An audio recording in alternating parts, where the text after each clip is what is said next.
지금은 많은 사람들이 빨리 왕래하고 지식이 더하는 그런 시대, 지금을 마지막 시대라고 합니다.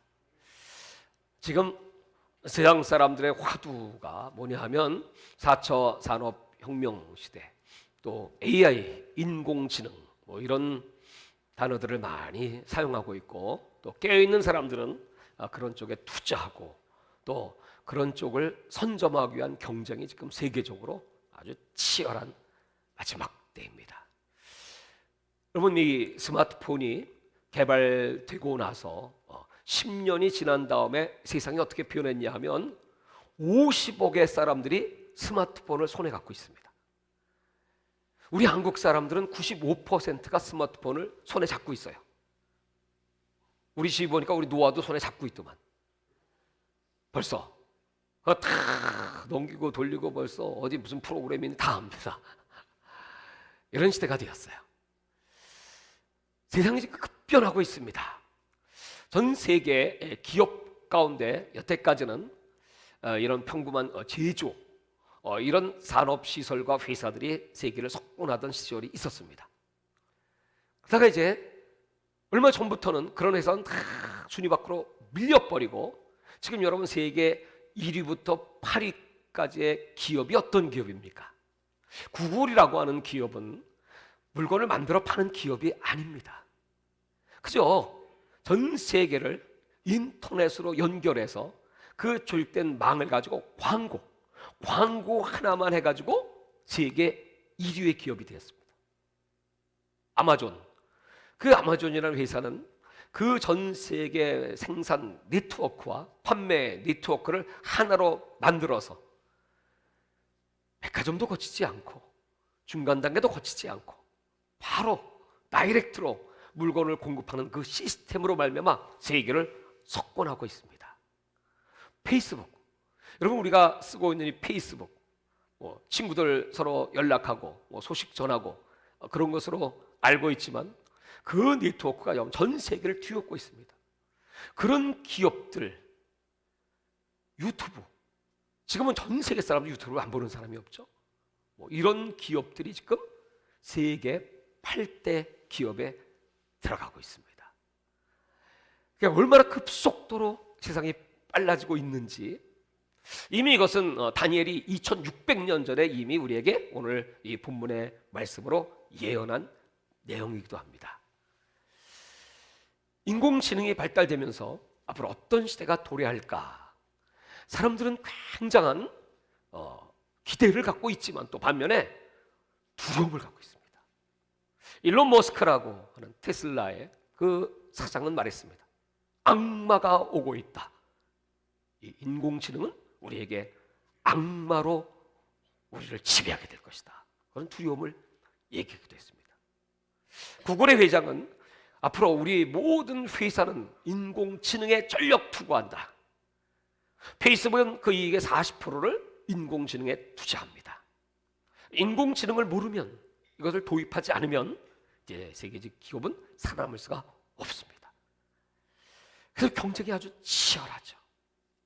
여러분, 이 알파고라고 하는 인공지능 바둑이 있었죠. 오래전에 이깁니다. 이세돌이라고 하는 세계 최고의 기사와 컴퓨터가 붙었습니다. 결과는 4대1로 인간이 패했습니다. 여러분, 그 한 번의 승리는 아마 역사상 없는 첫 번째 승리이며 마지막 승리가 될 것입니다. 그 이후로 바둑으로 인공지능을 이긴 적이 없습니다. 그러고 나서 한 2년 후에 2014년도에 미국에서는 골드만삭스라고 하는 세계 최대 금융회사이죠. 그 회사에 들어가려면 미국의 그 최고 명문 대학의 수재들만, 그것도 수석 이렇게 최고의 수재들만 들어갈 수 있는 그 회사에 이 인공지능을 신입사원으로 채용을 했습니다. 그래서 딱 일을 시켜놨더니 그 세계적인 천재들이 600명이 한 달 동안에 해야 될 일을 이 인공지능이 2시간 만에 다 해쳐버렸어. 그 골드만삭스 회장님이 그 어마어마한 고가 연봉을 주고 그런 직원들을 채용할 이유가 없죠. 그래서 598명을 잘라버렸어요. 2명 남겨놓은 것은 2명은 그 인공지능에 자료를 입력시키고 또 작동해야 되는 그 일하는 직원만 남기고 다 잘라버렸어요. 그리고 구글 회장은 이렇게 말합니다. 우리는 이제부터 뭐 금융투자 회사가 아니다. 우리는 인공지능 회사이다. 이렇게 바뀌어버렸습니다. 인공지능은 여러분 세계 역사를 지금 다 바꾸고 있습니다. 소설을 씁니다. 어떤 자료를 주고 러시아에서 인공지능에 소설을 쓰게 했더니 독자들이 그걸 읽어보더니 이게 베스트셀러가 됐습니다. 인공지능에게 요리를 시켜봤습니다. 그랬더니 그 인공지능이 만들어낸 그 요리는 지구상에 없는 우주의 맛을 새롭게 만들어냈습니다. 최고의 음식을 인공지능이 만들어냅니다. 인공지능에게 이 법조문을 다 주입시켜가지고 인공지능이 여러분 1초 동안 주입할 수 있는 그 지식의 양이 100만 권의 책을 1초에 다 그 지식을 흡수해버립니다.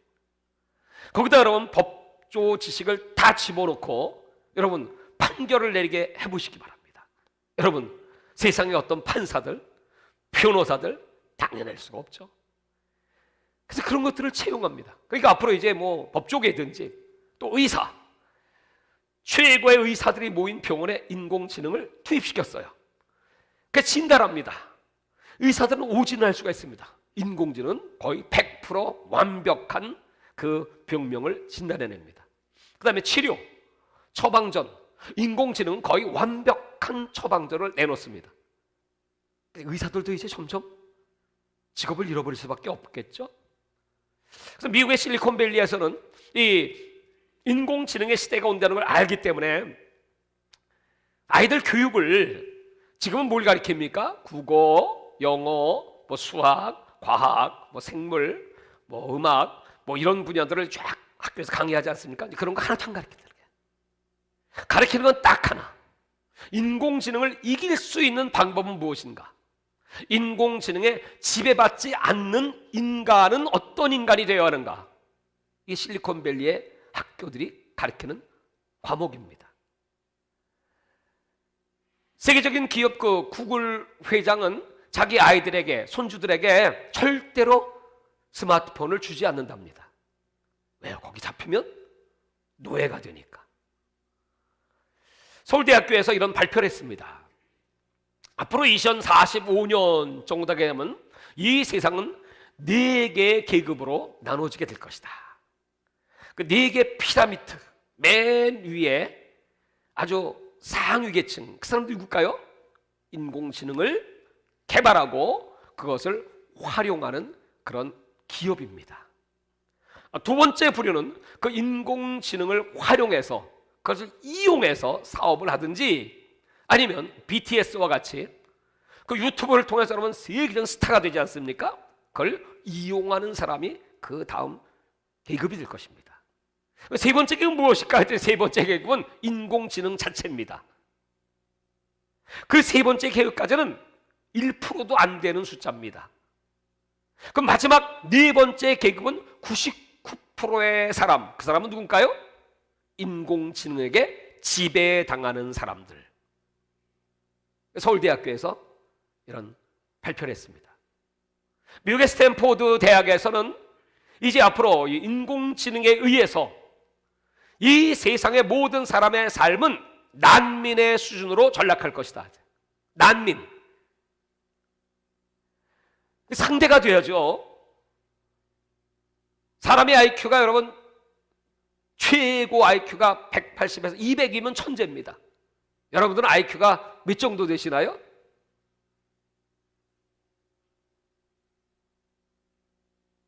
근데 인공지능의 IQ는 얼마나 될까요? 10,000. 그러니까 인공지능 앞에 선 인간은 바보야. 저와 여러분이 지금 인공지능을 딱 쓰면 뭐라고 얘기해? 나는 바보야. 상대가 안 되는 겁니다. 여러분, 이런 인공지능이 지금 전 세계를 지배하고 있습니다. 이걸 여러분 잘 활용하면 인간의 문명에 인간을 존중하고 인간이 그것을 지배할 수 있고, 그것도 기계니까 말이죠. 그래서 뭐 농업용 AI 로봇, 그 로봇이 다니면서 여러분 물도 주고, 또 당도가 확실한가, 이제 딸만한가 자기가 분별해갖고 뭐 딸기를 따기도 하고 말이죠. 그러니까 이거 생산성이 얼마나 높겠습니까?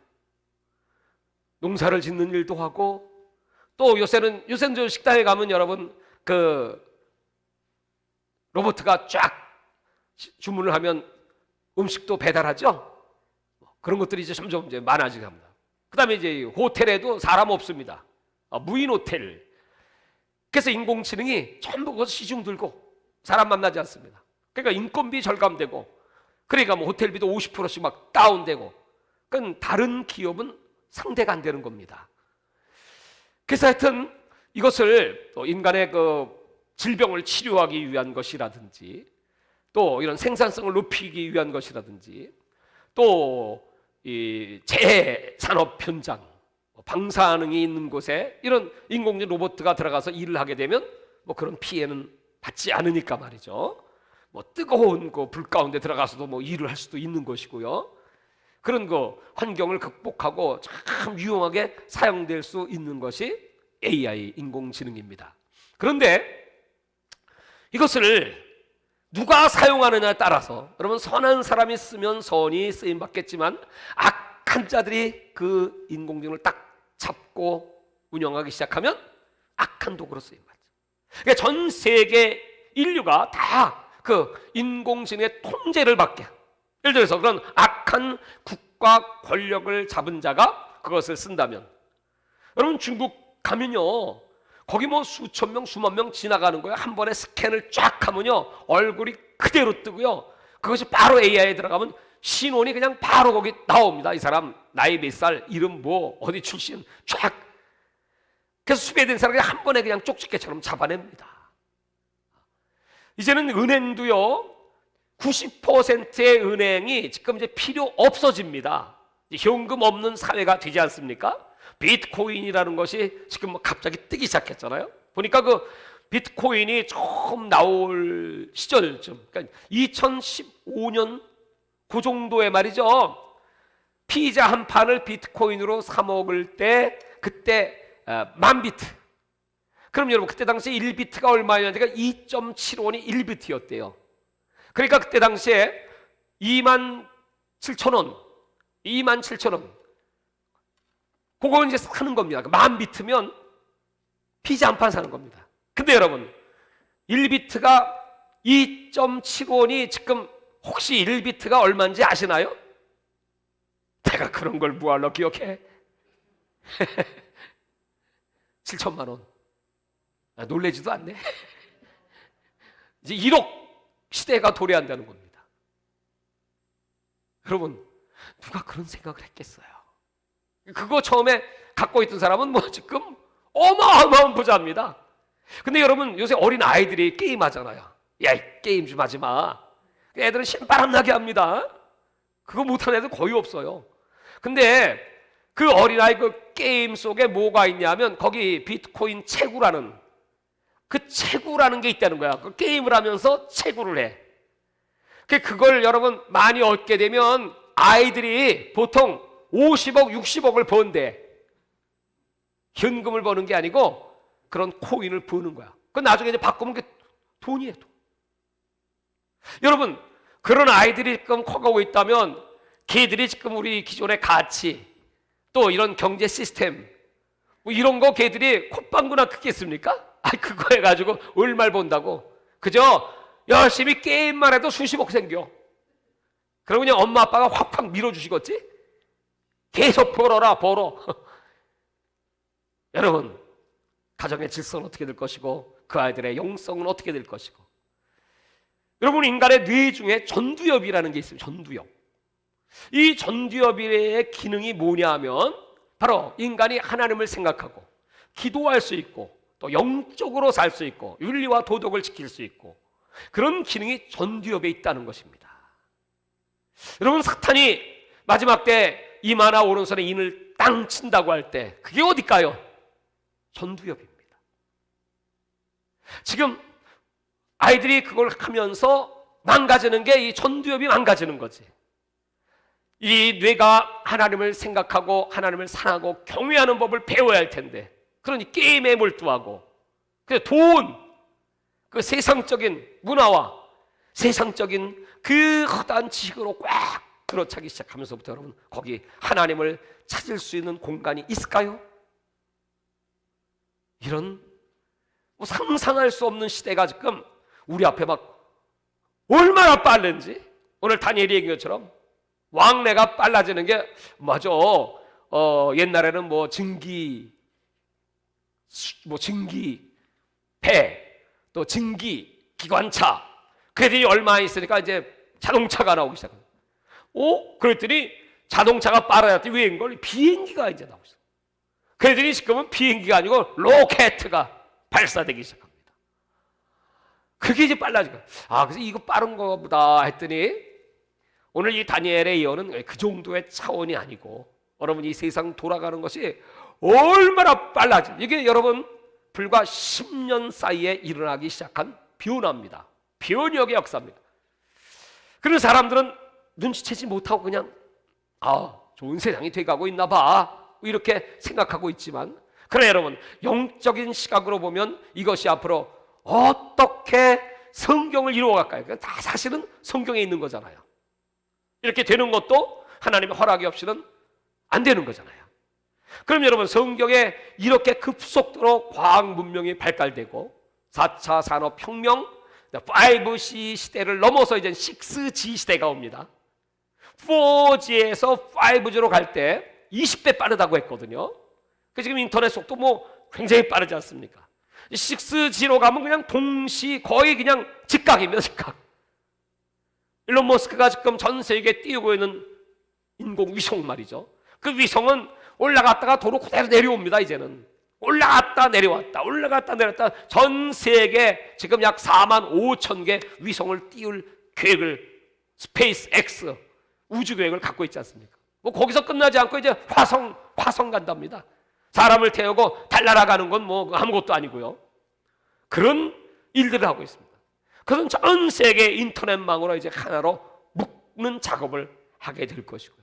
섬에 있던 바다 끝에 있던 깊은 산 속에 있던 에베레스트 산에 올라가 있던 다 인터넷이 연결되는 그런 세상이 도래하고 있습니다. 6G. 만약 7G 시대가 된다면 어떻게 될까요, 여러분? 이런 것들을, 이런 그 인류 첨단의 그 과학 문명을 이 악한 자들이 붙잡아가지고 쓰기 시작한다면, 그리고 현금 없는 사회, 지금 이게 왜 무서운 거죠? 여태까지는 여러분, 경제를 우리 마음대로 내가 쓰고 싶은 대로, 누가 다 취합니까? 지폐가 있으니까요. 아무도 몰라요. 근데 이 지폐, 현금 없는 사회가 도래하게 되면 그 다음부터는 전부 AI의 지배를 받아야 합니다. 거기 다 재료가 남습니다. 근거가 남습니다. 그럼 여러분, 그 기계를 통제하는 국가기관이나 개인은 다 들여다볼 수가 있어요. 이 사람이 재산은 어느 상태이고 돈은 어디다 쓰고 있는지, 또 이 사람의 취미는 무엇인지, 그건 여러분 스마트폰 자체가 우리의 동선을 다 파악하고 있죠. 여러분, 아까 어디 갔다 왔어요? 가만히 있어도 소용없어, 다 알아. AI로 여러분 구글에선 다 보고 있어, 스마트폰 쓰는 사람은. 또 어떤 프로그램을 보았습니까? 유튜브에 어떤 내용을 보았습니까? 속일 수 없어요. 다 나와. 그래서 제가 4차 산업혁명에 딱 이런 게 있네, 그거 딱 보잖아요. 그럼 그 다음부터 내가 요구하자고 4차 산업혁명이 쫙 따라와. 자기가 알아서 이분은 이런 데 취미가 많구나. 여러분, 이기도 목사 딱 쳐보세요. 그럼 그 다음에 누가 올리지도 않는데 이기도 목사 그 다음에 또 나와 있어. 목사님 여기 또 나오셨네. 누가 그래요? AI가 그렇게 해요. 다 한다는 얘기예요. 여러분이 어디가 물건 샀어요, 백화점에 가서. 뭐 샀는지 다 알아. 그 남들이 알면 큰일 났네, 이거 남들이 알면 어떡하지? 그런 것까지. 여러분, 얼마나 무서운 시대가 지금 도래하고 있습니까? 그 모든 것은 다 이 성경의 예언대로 마지막에 전 세계 인류가 다 AI의 통제를 받게 된다. 그리고 1984라는 소설을 1948년도인가? 그때 조지 오웰이라고 하는 사람이 썼는데, 그 이후에 35년 후에 이런 세계가 있을 것이다. 그 세계를 빅브라더의 시대라고 했고, 그것은 힘을 가진 한 사람, 그 철권 통치자여서 세계는 다 통제될 것이고 사람들은 그 노예처럼 살아가게 될 것이다. 여러분, 코로나 바이러스가 지금 막 창궐하기 시작하면서 어떤 현상이 일어나기 시작하나요? 자연스럽게 뭐 장사를 못하니까 문을 다 닫아야 되니까 그럼 누가 보상을 누가 해줘요? 당연히 이 소상공인들은 국가에 대해서 왜 통제하십니까? 연장시켜주세요. 연장시킬 수 없어요. 코로나가 이렇게 창궐한데요. 그럼 책임져야 되지 않습니까? 그래서 수당, 급여, 그래서 거기다가 돈을 주기 시작합니다. 뭐 이건 이제 초기 단계일 뿐이죠. 앞으로 이제 이 국민들은 이런 시대가 되면 될수록 더 직업이 있어야지. AI가 다 해버리니까 일거리가 없으면 어떻게 살아요? 그러니까 누군가 책임을 져야 되니까 국가의 손을 내밀 수밖에 없잖아요. 어떤 정치인들이 여러분 앞으로 표를 많이 얻게 될까요? 복지를 많이 얘기하거든. 이렇게 당신들에게 소득을 보장하겠습니다. 이건 기본소득입니다. 뭐 이렇게 얘기를 하면 그 사람이 먹고 살아야 되니까, 그래 내가 먹고 살 수 있도록 이렇게 후원해 줄 수 있다면 그건 그 사람 찍어줘야지. 그렇게 사회주의적 세상으로 지금은 이렇게 가고 있어요. 그렇게 시스템 자체가 지금 그렇게 흘러가고 있어요.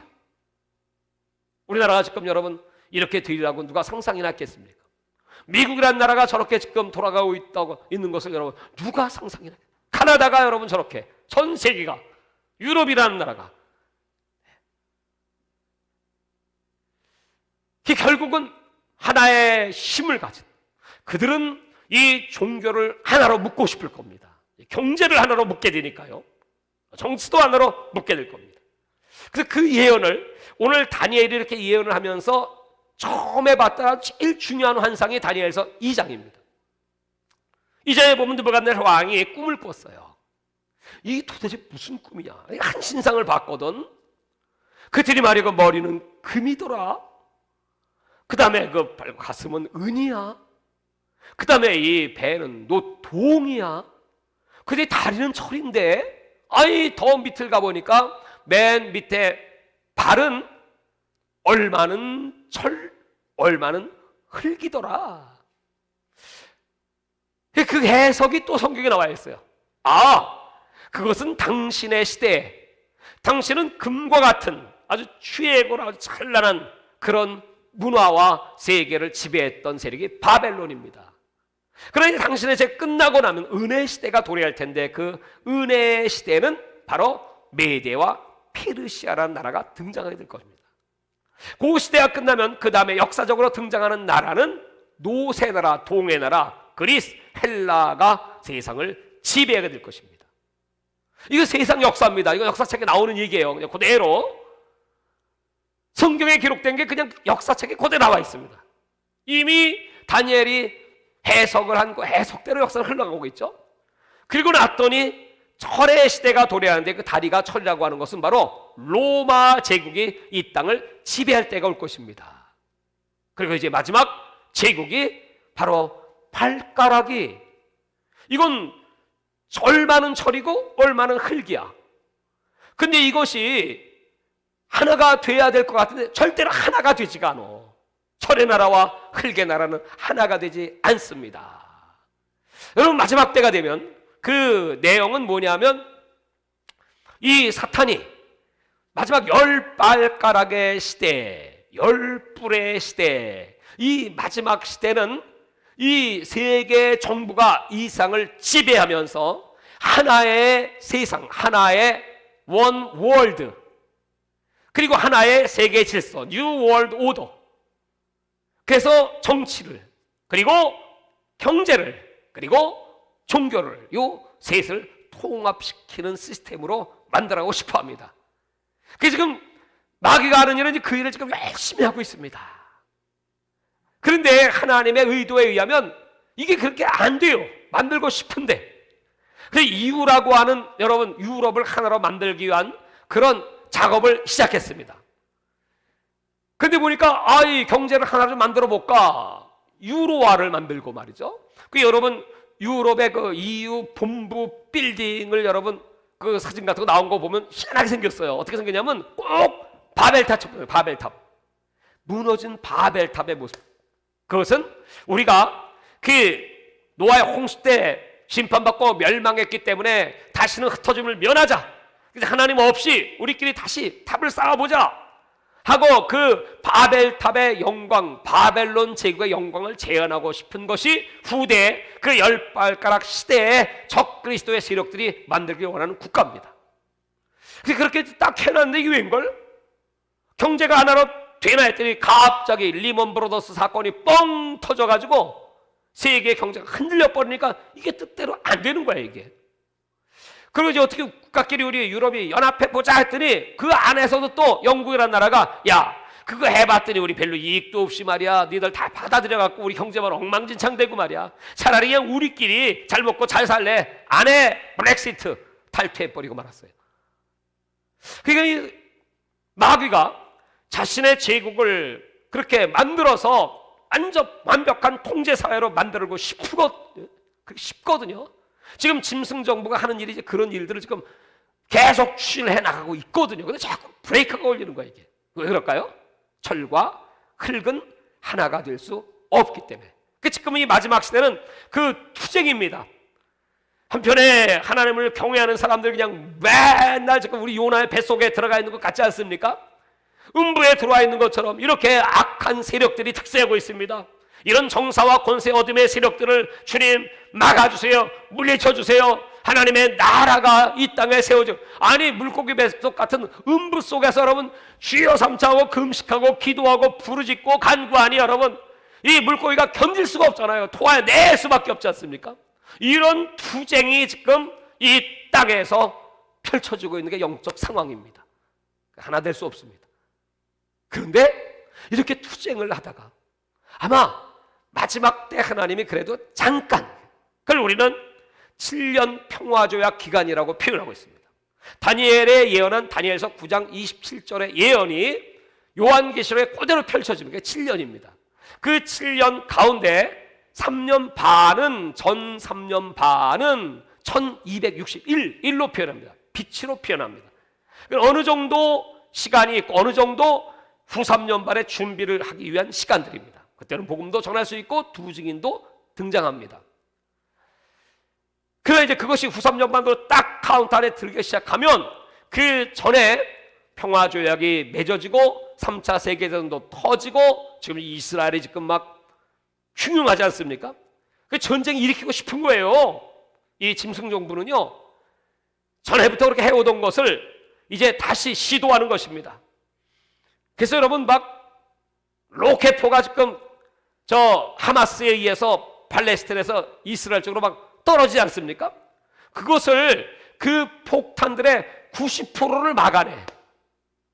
90%를 미국에서 들어온 그 대항하는 나가서 격추시키는 그런 무기로 말미암아 방어를 해.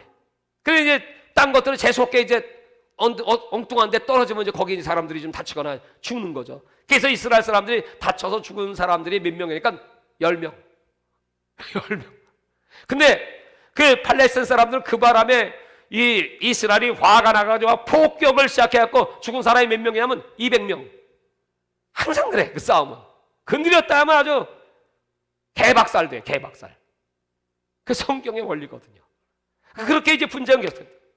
그러다가 이제 나중에 때가 되면 3차 세계대전이 드디어 2만만의 군대가 유프라테를 넘고 그리고 그 중동을 중심으로 한 전쟁이 터지고 그 전쟁에 참여한 사람 또는 지역 주민 3분의 1, 수억 명이 죽게 될 것입니다. 아직 이루어지지 않은 예언이죠. 3차 세계대전. 그거를 지금 앞으로 남겨놓고 있습니다. 그러면서 결국 그 사탄은 전쟁이 터지고 나면 어쩔 수 없이 전 세계 사람 평화를 갈구하기 때문에 평화 조약이 맺을 것이고, 평화 조약이 이스라엘과 팔레스틴 간에 맺어진다면 그 다음에 제3성전이 건축될 것이고, 그때 제사를 열심히 전 3년 반 동안 드리게 될 겁니다. 그러다가 드디어 전 3년 반 딱 끝나는 시점이 되면 사탄이 스스로 이 적그리스도가 자기 정체를 드러내고 제사를 폐하게 될 것이고, 그리고 멸망의 가증한 것을 세우게 될 것입니다. 적그리스도가 등장하는 것입니다. 그때가 되면 이제부터 무서운 환란의 시대가 도래하죠. 우리는 후 3년 반이라고 말합니다. 사람들은 휴거라고 하는 것이 그 7년 환란 전에 휴거가 있다고 얘기를 하는 학자들이 많지만 성경이 말하는 바는 그렇지 않습니다. 휴거는 그 환란 후 3년 반이 오기 직전에 휴거가 있습니다. 그 다음에 후 3년 반에 그 606표를 치는 그런 위기의 시대, 그때 인내했던 사람들, 믿음을 지킨 사람들이 다수로 하늘로 올라가는 휴거가 있습니다. 요한계시록 14장, 예수님이 낫을 들고 추수할 그 휴거가 있습니다. 그러고 나서 천년 왕국 때 다시 이제 휴거가 완성되고 주님이 재림하십니다. 이런 그 요한계시록에 나와 있는 그 스케줄을 지금 세상은 아주 정확하게 이루어가고 착착 그 아젠다를 펼쳐가고 있습니다. 우리는 지금 그 가운데 그 역사 속에 살아가고 있는 것입니다. 그러므로 지금 우리가 무엇을 어떻게 해야 됩니까? 우리가 그런 지식이 있고 그런 분야에 일어난 사람들 아닙니다. 우리 그리스도인들은 아무리 그들이 연구를 하고 노력을 하고 그렇게 한다고 할지라도 결국 하나님은 하늘에 뜨인 돌을 보내서 이 세상 나라를, 이 열방의 제국을 깨뜨려 버리세요. 그 다리를 돌이 빵 치니까 온몸이 다 깨집니다. 이 역사 속의 제국들이 완전히 깨지는 그날, 요한계시록 19장에 예수님이 백마를 타고 재림하시는 그날을 의미합니다. 그날이 도래하기 전에 우리가 지금 해야 될 일이 무엇입니까?